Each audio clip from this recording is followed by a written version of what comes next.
کہ آج بھی ہم گورنمنٹ کے ٹیکسز کے ساتھ 8 سے 10 لاکھ میں ہم میڈ ان جاپان وہ ڈومیسٹک کار جو دنیا کی نمبر 1 گاڑی جاپنیز گورنمنٹ اور Japanese industry auto mobile industry اپنی عوام کو دیتی ہے وہ گاڑی ہم دے سکتے ہیں 10 لاکھ میں 8 سے 10 لاکھ 8 سے 10 لاکھ اور اس میں گورنمنٹ کا ٹیکس بھی شامل ہے. اگر صرف 5 سال پرانی یہ ہمیں گاڑی کی اجازت دے دیں اور ڈائریکٹ کمرشل امپورٹ الاؤ کر دیں. میں یہ کہتا ہوں کہ آج جو موجودہ جو پالیسی گورنمنٹ کی ہے ٹی آر بیگیج گفٹ کے اوپر جب لوکل اسمبلروں کو آپ نے یہ چھوٹ دی ہے یا پاکستانی کو چھوٹ دی ہے تو جو سمندر پر پاکستانی اسے بھی اس پہ ایک اور چیز مجھے آخری چیز بلکہ کہ یہ جو سیفٹی فیچرز کے حوالے سے چلیں آپ پروان چڑھا رہے ہیں لیکن آپ کم از کم کوئی حکومت میں بیٹھا ہوا یہ نہیں کہتا کہ ان کے سیفٹی فیچرز پہ کمپرومائز نہیں ہونا چاہیے, ان کے ایئر بیگز ہونے چاہیے پراپر, جو بریکنگ سسٹم ہے پراپر ہونا چاہیے, کریش ٹیسٹنگ جو ہے ان کی پراپر ہو کے آنی چاہیے تاکہ کمپیریزن کیا جائے تو ان میں فرق نہ ہو اتنا زیادہ. دیکھیں ہمارا روڈ سیفٹی اسٹینڈرڈ 0 ہے اور سب اسٹینڈرڈ ہے. ایک شخص آیا تھا جس کا نام تھا فواد چودھری, اس نے آ کے ان سے میٹنگیں کی اور ان کو کاہل کیا کہ آپ نے یہ کرنا ہے. تھوڑے عرصے بعد اس کی وزارت چینج ہو گئی. تو میں ہمیشہ کہتا ہوں یہ کتنے بڑے بدماش ہیں, یہ کتنے بڑے ڈکیت ہیں کہ یہ لوگوں کو وزارتوں کو چینج کرا دیتے ہیں. پھر ان کو سپورٹ کون کر رہا ہے؟ منسٹری آف کامرس کون بیٹھا ہے اور کیوں بیٹھا ہے کیوں نہیں پوچھتا.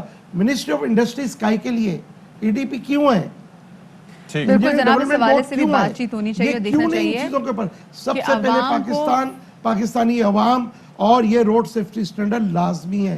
نہیں تو میری حکومت سے اپیل ہے, عمران خان صاحب اور شوکت ترین صاحب آپ سے میں اپیل کرتا ہوں خدا کے لیے ان کو بہت پروان چڑھا لیا, بہت ان کو آپ نے بزنس دے دیا, ہمیں پلیز خدا کے لیے کمرشل امپورٹ الاؤ کریں. دیکھیں یہ اگر اپنے پرائسز کم نہ کر دیں اور بلیک مارکیٹنگ اس پاکستان سے ہمیشہ کے لیے بلیک مارکیٹنگ کا ختم ہونا بہت زیادہ ضروری ہے. ساتھ میں عوام کے اور مال کو تحفظ بنانے سے زیادہ اور کوئی ترجیحات نہیں ہونی چاہیے. بہت شکریہ جی. ایچ ایم شہزاد صاحب ہمارے ساتھ موجود تھے.